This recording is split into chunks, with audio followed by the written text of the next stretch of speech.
सर्वांना नमस्कार. माझे नाव युवराज ज्ञानेश्वर खरात. मी जिल्हा परिषद आदर्श उच्च प्राथमिक शाळा जळगाव पेठे या शाळेत इयत्ता 8वी शिकतो. मी ग्रामीण भागात राहतो. माझे आई वडील दोघेही शेती करतात. मी देखील माझ्या आई वडिलांना शेती कामात मदत करतो. शेती करताना येणाऱ्या अडचणी मी खूप जवळून पाहिल्या आहेत. तसेच रासायनिक खतांच्या वापराचे दुष्परिणाम काय होतात याचा मी अभ्यास केला आणि त्यावरूनच मला ही कल्पना सुचली जी माझ्या शेतीत वापरतो. तसेच रासायनिक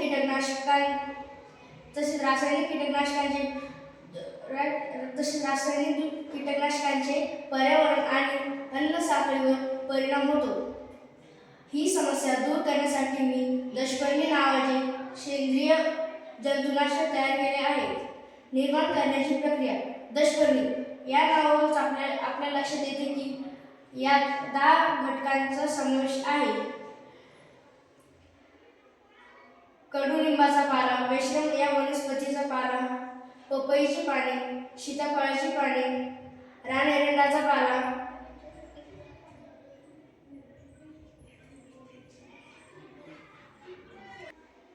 घाणेरीचा पाला, कण्हेराचा पाला, गोमूत्र व शेण.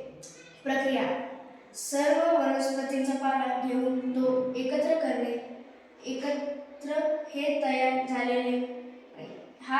केलेला पाला 200 लिटर पाणी आणि तेवढेच गोमूत्र व शेण एकत्र करणे. हे तयार झालेले मिश्रण एक महिना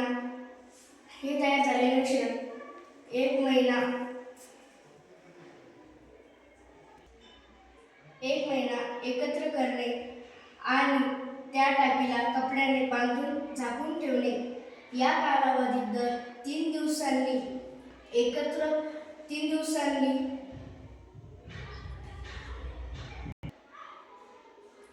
हे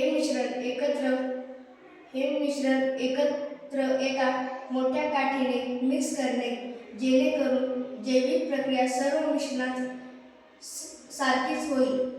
एक महिना पूर्ण झाल्यावर हे मिश्रण एका सुती कपड्याने गाळून घेणे.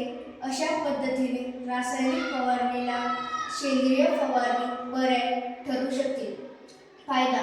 वरील सर्व वनस्पती व साहित्य ग्रामीण भागात सहज उपलब्ध आहे.